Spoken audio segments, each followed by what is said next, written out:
ಶ್ರೀ ಗುರುಭ್ಯೋ ನಮಃ. ಎಲ್ಲರಿಗೂ ನಮಸ್ಕಾರ. ನನ್ನ ಹೆಸರು ವಿವೇಕಾನಂದ ಶೇಷಾನಂದ ಸ್ವಾಮಿಗಳು ದೇವಾಂಗ ಮಠ ಅಂತ ಹೇಳಿ. ನಾವು ಗುಳೇಗುಡ್ಡದ ಗ್ರಾಮದವರು. ಕಣಕ್ಕೆ ಪ್ರಸಿದ್ಧ ಆಗಿರ್ತಕ್ಕಂಥ ಗುಳೇಗುಡ್ಡ ಗ್ರಾಮದಲ್ಲಿ ನಾವು ಈವರೆಗೂ ಸುಮಾರು 80 ವರ್ಷದಿಂದ ಗಣೇಶ ಮೂರ್ತಿಯ ವಿಗ್ರಹವನ್ನು ತಯಾರು ಮಾಡ್ತಾ ಬಂದಿದ್ದೀವಿ. ನಮ್ಮ ತಂದೆಯವರ ಕಾಲದಿಂದ ಇದು ಗಣೇಶ ಮೂರ್ತಿಯ ವಿಗ್ರಹವನ್ನು ತಯಾರು ಮಾಡುವಂಥ ಪ್ರಕ್ರಿಯೆ ನಡೆದಿದೆ. ನಮ್ಮ ತಂದೆಯವರು ಮೂಲತಃ ಕೆರೂರಿನವರು. ಅಲ್ಲಿ ವಿಗ್ರಹಗಳನ್ನ ತಯಾರು ಮಾಡ್ತಿದ್ರು. ಆ ನಂತರ ಅವರು ಪುರಾಣ ಪ್ರವಚನವನ್ನ ಹೇಳ್ತಾ ಈ ಗುಳೇಗುಡ್ಡ ಗ್ರಾಮಕ್ಕೆ ಬಂದರು.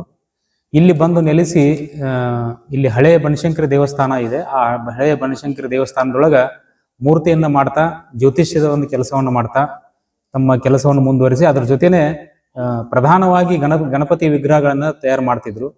ಆವಾಗಿನ ಸಮಯದೊಳಗನ ಅಂದ್ರೆ ಸುಮಾರು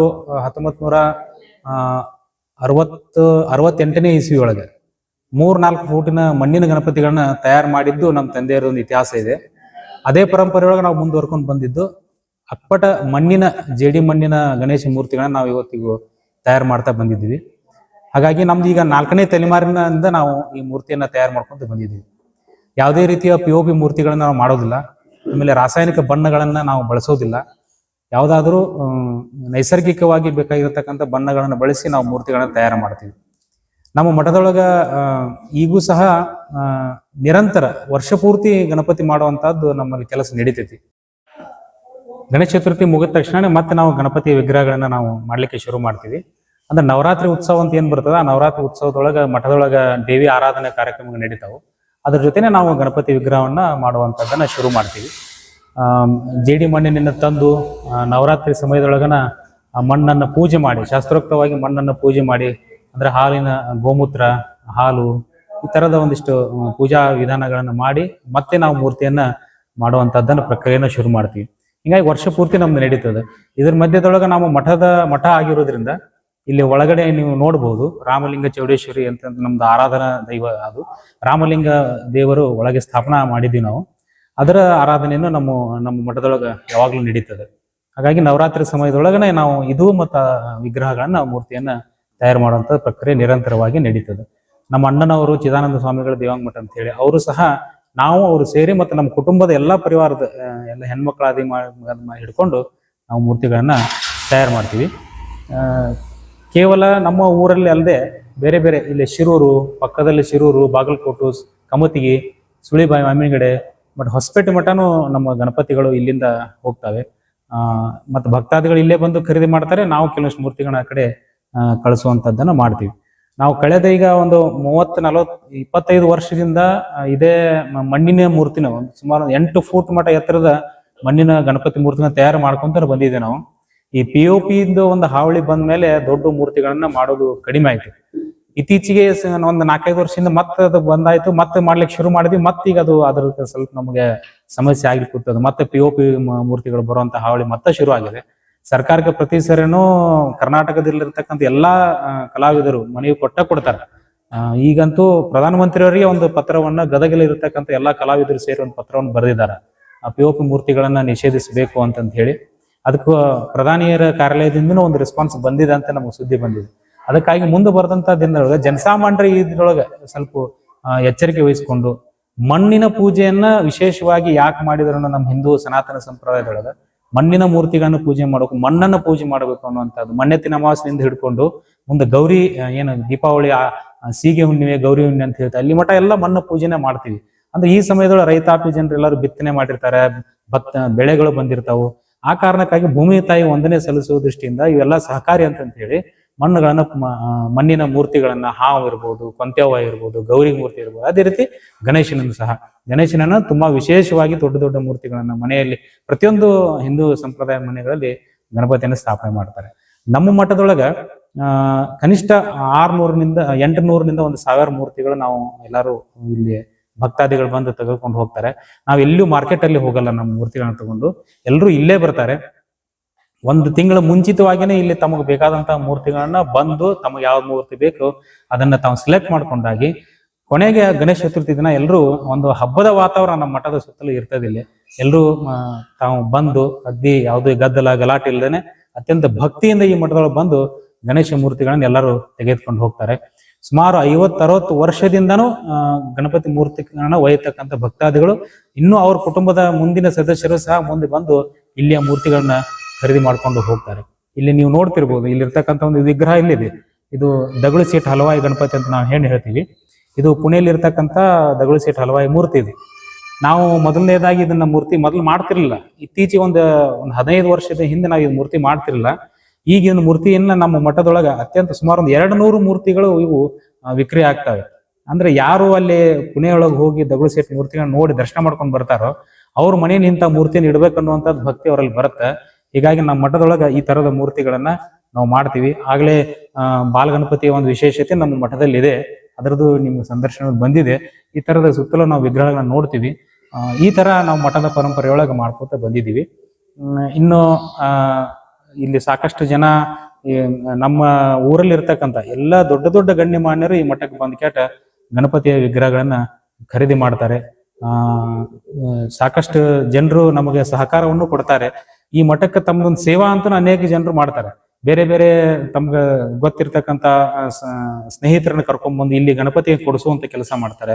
ಮಠಕ್ಕೆ ಕರ್ಕೊಂಡ್ಬರ್ ಯಾರಾದ್ರೂ ಗುಳೇಗುಡದಲ್ಲಿ ಇಲ್ಲಿ ದೇವಾಂಗ ಮಠ ಎಲ್ಲಿದೆ ಅಂತಂದ್ರೆ ಕೇಳಿದ್ರೆ ಬೇಗ ಹೇಳಲ್ಲ. ಅದೇ ಗಣಪತಿ ಮಾಡುವಂತ ದೇವಾಂಗ ಮಠ ಎಲ್ಲಿ ಅಂತ ಕೇಳಿದ್ರೆ ತಕ್ಷಣ ಹೇಳ್ತಾರೆ, ಇಲ್ಲಿ ಮುಖೇಶ್ವರ ಗುಡಿ ಹತ್ರ ಗ್ರಾಮ ದೇವಸ್ಥಾನ ಅಂತ ಇದೆ, ಅಲ್ಲಿದೆ ಅಂತ ಹೋಗ್ರ ಅಂತ ಹೇಳಿ ಯಾರಾದ್ರೂ ಕೇಳಿದ್ರೆ ತಕ್ಷಣ ಹೇಳ್ಬಿಡ್ತಾರೆ ಇಲ್ಲಿ ಮಠ ಇದೆ ಅಂತ ಹೇಳಿ. ಅಷ್ಟೊಂದು ತುಂಬಾ ವಿಶೇಷವಾಗಿರ್ತಕ್ಕಂಥ ಈ ಮಠ. ಇದ್ರ ಜೊತೆನ ನಮ್ಮ ತಂದೆಯವರ ಪರಂಪರೆ ಅಂತ ನಾನೇನ್ ಹೇಳಿದೆ, ನಮ್ಮ ತಂದೆಯವರ ಪರಂಪರೆ ಕಾಲದಿಂದನೂ ಒಂದೆರಡು ಆಯುರ್ವೇದ ಪದ್ಧತಿ ಒಳಗೆ ಚಿಕಿತ್ಸೆಯನ್ನ ನಾವು ಮಾಡ್ತೀವಿ. ಅದೇನಂದ್ರೆ ಈ ಮಂಗನ ಕಾಯಿಲೆ ಅಂತ ಬರುತ್ತೆ. ಮಂಗನ ಕಾಯಿಲೆ ಅಂತಂದ್ರೆ ಸಣ್ಣ ಮಕ್ಕಳಿಂದ ಹಿಡಿದು ವಯಸ್ಸಾದಂತವ್ರಿಗೂ ಸಹ ಮಂಗನ ಕಾಯಿಲೆ ಒಂದೊಂದು ಸೀಸನ್ ನಲ್ಲಿ ಅದು ಬರುತ್ತೆ. ಅದು ಥಂಡಿ ದಿನದಲ್ಲೂ ಬರುತ್ತೆ, ಬೇಸಿಗೆಯಲ್ಲೂ ಬರುತ್ತೆ. ಅದು ಅಂತ ಬಂದಾಗ ನಮ್ಮಲ್ಲಿ ಒಂದು ಮಂತ್ರ ಶಕ್ತಿಯ ಮುಖಾಂತರ ನಾವು ಅದನ್ನ ಮಂತ್ರಿಸಿದಾಗ ಆ ಮಂಗನ ಕಾಯಿಲೆ ಯಾವುದೇ ತೊಂದರೆ ಇಲ್ಲದೇನೆ ಒಂದು 2-3 ದಿವಸದಲ್ಲೇನೆ ಅದು ಕಾಯಿಲೆ ನಿವಾರಣೆ ಆಗ್ಬಿಡುತ್ತೆ. ಅದ್ರ ಜೊತೆಗೆ ಇನ್ನೊಂದು ಅಂದ್ರೆ ಸರ್ಪ ಹುಣ್ಣು ಅಂತ ನಾವು ಹೇಳ್ತೀವಿ. ಈ ಸರ್ಪ ಹುಣ್ಣು ಅಂತಂದ್ರೆ ಚರ್ಮದ ರೋಗ ಅಂತ ಹೇಳ್ತೀವಿ ನಾವು. ಅದು ಮೈ ಮೇಲೆಲ್ಲ ನೀರಿನ ಗುಳ್ಳಿ ಟೈಪ್ ಆಗಿ ಅದು ಮೇಲೆ ಬಂದ್ ತೊಂದರೆ ಕೊಡ್ತದೆ. ಅದು ಅಂತ ಸಮಯದೊಳಗ ಕೇವಲ ನಮ್ಮ ಗುಳೇಗುಡ್ಡ ಅಲ್ಲ, ಶಿರೂರು, ಬಾಗಲಕೋಟೆ, ಹಳ್ಳಿಯಿಂದ ಸಾಕಷ್ಟು ಜನ ಇಲ್ಲಿ ಬಂದ ಆ ಸರ್ಪ ಹುಣ್ಣಿಗೂ ಸಹ ಟ್ರೀಟ್ಮೆಂಟ್ ಅನ್ನ ಇಲ್ಲಿ ತಗೊಂಡು ಹೋಗ್ತಾರೆ. ಇವು ಎರಡು ನಮ್ಮ ಮಠದೊಳಗ ಬಹಳ ವಿಶೇಷವಾಗಿರ್ತಕ್ಕಂಥದ್ದನ್ನು ನಾವು ಮಾಡಿದ್ವಿ. ಯಾವುದೇ ರೀತಿಯ ಅವ್ರಿಗೆ ಶುಲ್ಕದ ಬಗ್ಗೆ ಆಗ್ಲಿ ಹಣದ ಬಗ್ಗೆ ಆಗ್ಲಿ ನಾವು ಯಾವುದೂ ಅಪೇಕ್ಷೆ ಪಡೋದಿಲ್ಲ. ಮಠದ ಒಂದು ಇದ್ರೊಳಗೆ ಬರ್ತಾರೆ ಭಕ್ತಾದಿಗಳು, ತಮ್ಗೆ ತಿಳಿದಷ್ಟನ್ನು ಕೊಟ್ಟು ಇಲ್ಲಿಂದ ತಮ್ಮ ಆರೋಗ್ಯವನ್ನು ಸರಿಪಡಿಸ್ಕೊಂಡು ಹೋಗ್ತಾರೆ. ಸಾಕಷ್ಟು ಉದಾಹರಣೆಗಳು ನಮ್ಮ ಮಠದಲ್ಲಿ ಸಿಗ್ತವೆ. ಈಗೂ ಅನೇಕ ಜನ ಇಲ್ಲಿ ಬಂದು ಆ ಕಾಯಿಲೆಯನ್ನು ಗುಣಪಡಿಸಿಕೊಂಡಿದ್ದವರಿದ್ದಾರೆ.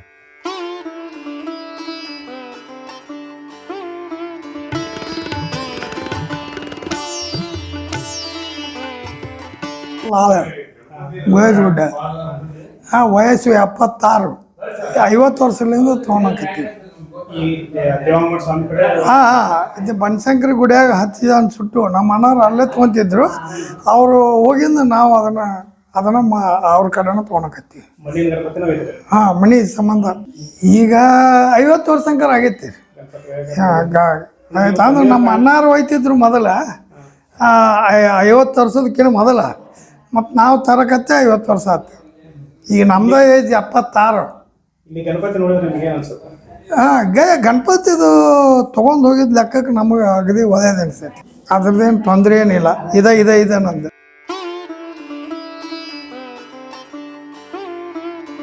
ಗಣೇಶಾಯ ನಮಃ.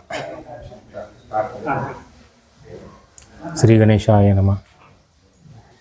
ಸಮಸ್ತ ಭಕ್ತಾದಿಗಳಿಗೆ ಗೌರಿ ಗಣೇಶ ಹಬ್ಬದ ಹಾರ್ದಿಕ ಶುಭಾಶೀರ್ವಾದಗಳು.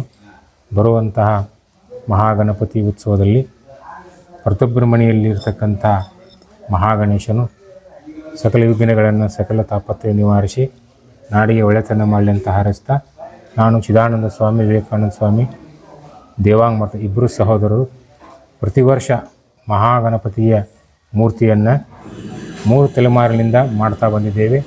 ಶುದ್ಧ ಮಣ್ಣಿನಿಂದ ತಯಾರಿಸ್ತಕ್ಕಂಥ ಈ ಗಣಪತಿ ಮಹಾವಿಗ್ರಹವು ಹಲವಾರು ಭಕ್ತರ ಮನೆಯಲ್ಲಿ ಹೋಗಿ ಸಕಲ ಸಮೃದ್ಧಿಯನ್ನು ಕೊಡ್ತಕ್ಕಂಥ ವಿಘ್ನ ನಿವಾರಕನಾಗಿರ್ತಕ್ಕಂಥ ವಿಘ್ನೇಶ್ವರನಾಗಿದ್ದಾನೆ. ಯಥಾ ಪ್ರಕಾರವಾಗಿ ಭಕ್ತರು ಕೂಡ ಈ ಒಂದು ಮಣ್ಣಿನ ವಿಗ್ರಹಗಳನ್ನು ಪ್ರತಿ ವರ್ಷ ಭಾದ್ರತ ಮಾಸ ಶುಕ್ಲ ಪಕ್ಷ ಚೌತಿಯಂದು ಪ್ರತಿಷ್ಠಾಪನೆಯನ್ನು ಮಾಡಿ ಪರಿಸರಕ್ಕೆ ಹಾನಿ ಆಗಿರ್ತಕ್ಕಂಥ ಹಾಗೂ ಏನಪ್ಪ ಅಂದರೆ ಪೂರ್ವ ತಲಾಂತರದ ಬಂದಿರತಕ್ಕಂಥ ಮಣ್ಣಿನ ಪೂಜೆ, ಬಸವನ್ನ ಹಿಡ್ಕೊಂಡು ನಾಗಮೂರ್ತಿ ಹಿಡ್ಕೊಂಡು ವಿಘ್ನೇಶ್ವರ ಹಾಗೂ ಗೌರಿ ಮತ್ತು ಏನಪ್ಪ ಅಂತಂದರೆ ಶೀಗಿವಿನಿ, ಈ ಪ್ರಕಾರವಾಗಿ 5 ಥರದ ಮಣ್ಣಿನ ಪೂಜೆ ಅಂತಕ್ಕಂಥದ್ದು ಸಂಪ್ರದಾಯಬದ್ಧವಾಗಿ ನಮ್ಮ ನಾಡಿನಲ್ಲಿ ಆಚರಣೆ ಮಾಡ್ತಾ ಬಂದಿದ್ದೇವೆ. ಯಥಾ ಪ್ರಕಾರ ಸರ್ವ ಭಕ್ತರು ಈ ಹಬ್ಬದ ಆಚರಣೆ ಜೊತೆಯಲ್ಲಿ ಆ ಗಣಪತಿ ಏನಪ್ಪ ಅಂತಂದರೆ ಮೂಲ ಇರುವಿಕೆ ಅಂತಕ್ಕಂಥದ್ದನ್ನು ಸರ್ವಸಿದ್ಧಿದಾತ ವಿಘ್ನೇಶ್ವರ ಶ್ರೀ ಗಣೇಶ ಎಲ್ಲ ಕಾರ್ಯಗಳಿಗೂ ಪ್ರಥಮವಾಗಿ ಆ ಗಣೇಶನ ಸ್ಮರಣೆ ಮಾಡಿ ಆ ಕಾರ್ಯವನ್ನು ಮಾಡಿದಾಗ ಆ ಒಂದು ಕೆಲಸದಲ್ಲಿ ಪರಮಾತ್ಮ ನಿರ್ವಿಘ್ನವಾಗಿ ಯಶಸ್ವಿಯಾಗಿ ನೆರವೇರ್ತಕ್ಕಂಥ ರೀತಿಯೊಳಗೆ ಅನುಗ್ರಹಿಸಿದಂಥ ಕಾರಣ ಎಲ್ಲ ಭಕ್ತಾದಿಗಳು ಈ ಮಹಾಗಣಪತಿಯನ್ನು ಅನುಗ್ರಹಿಸಿಕೊಂಡು ಕರ್ಪೆ ತೋಡಿ ಸುಖ ಶಾಂತಿಯಿಂದ ನೆಮ್ಮದಿಯಿಂದ ಜೀವನದಲ್ಲಿ ಆ ಪರಮಾತ್ಮ ಕೃಪೆಯನ್ನು ಪಡೆದುಕೊಳ್ಳಿ ಅಂತಕ್ಕಂಥ ಆಶೋತ್ತರಗಳಿಂದ ನಾಡಿನ ಭಕ್ತರು ಎಲ್ಲರಿಗೂ ಏನಪ್ಪ ಅಂದರೆ ಗಣೇಶ ಹಬ್ಬದ ಹಾರ್ದಿಕ ಶುಭಾಶಯಗಳನ್ನು ಕೋರ್ತಾ ಇದ್ದೀವಿ.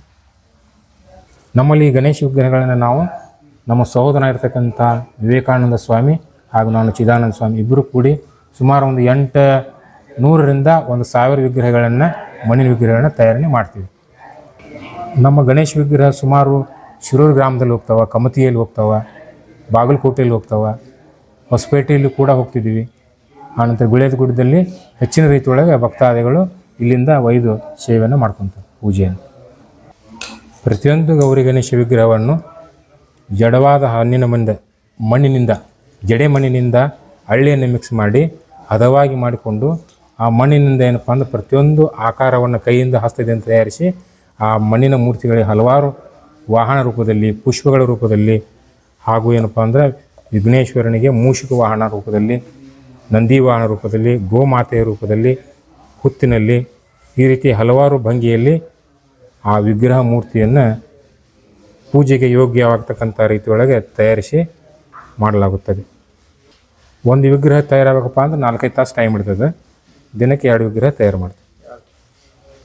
ಹೀಗೆ ಪರಿವಾರಲಿರ್ತಕ್ಕಂಥ ಎಲ್ಲರೂ ಇದಕ್ಕೆ ಸೇವೆಯನ್ನು ಮಾಡ್ತಾಯಿದ್ದೀವಿ. ಎಲ್ಲರೂ ಅನೇ ಆಗ್ತಾಯಿದ್ದೀವಿ. ನಾವು ಮಣ್ಣಿನ ವಿಗ್ರಹದಲ್ಲಿ 6 ಇಂಚ್ ಹಿಡ್ಕೊಂಡು 2 ಫೂಟು 4 ಫೂಟರ ಮಟ್ಟನೂ ಮಾಡ್ತೀವಿ. ಸಾರ್ವಜನಿಕ ಗಣೇಶ ಮೂರ್ತಿಗಳನ್ನು ಮಾಡ್ತಾಯಿದ್ದೀವಿ. ಇತ್ತೀನ ವರ್ಷಗಳಲ್ಲಿ ಪ್ಲಾಸ್ಟರ್ ಆಫ್ ಪ್ಯಾರಿಸ್ ಬಂದಿರೋದ್ರಿಂದ ಸಣ್ಣ ವಿಗ್ರಹಗಳನ್ನೇ ಜಾಸ್ತಿ ತಯಾರು ಮಾಡ್ತೀವಿ.